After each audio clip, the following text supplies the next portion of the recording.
17वीं शताब्दी में सह्याद्री की पहाड़ियों के बीच शिवनेरी किले में एक बच्चे का जन्म हुआ था, जिसकी किस्मत में इतिहास बदलना लिखा था। ये कोई साधारण बच्चा नहीं था, ये था छत्रपति शिवाजी महाराज, जो आगे चलकर स्वराज्य का प्रतीक बनने वाला था। उस समय कोई नहीं जानता था कि ये नन्हा राजकुमार एक दिन पूरे भारत की तकदीर बदल देगा। माता जीजाबाई ने इस बालक को केवल एक राजकुमार की तरह नहीं, बल्कि स्वराज के विचार की तरह पाला था। उन्होंने शिवाजी को बचपन से ही धर्म, साहस और न्याय के पाठ पढ़ाए।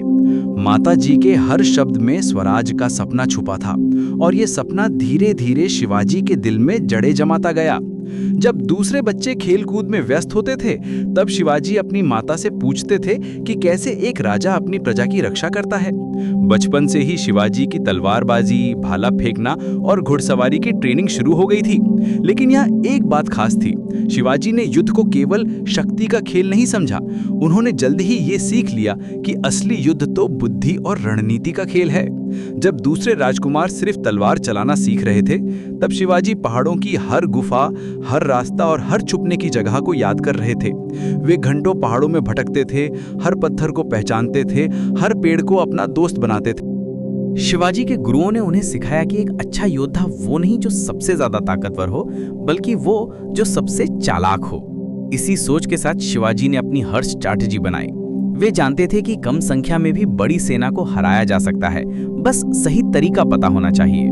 जंगलों और पहाड़ों में गिरिल्ला वॉरफेयर की कला सीखना शिवाजी के लिए एक रोमांचक खेल था। वे अपने दुश्मनों को चौंकाने में माहिर हो गए थे। जब बड़ी बड़ी सेनाएं सोच रही होती थी कि शिवाजी कहाँ हैं, तब वे अचानक कहीं और से प्रकट हो जाते थे। ये था उनका जादू।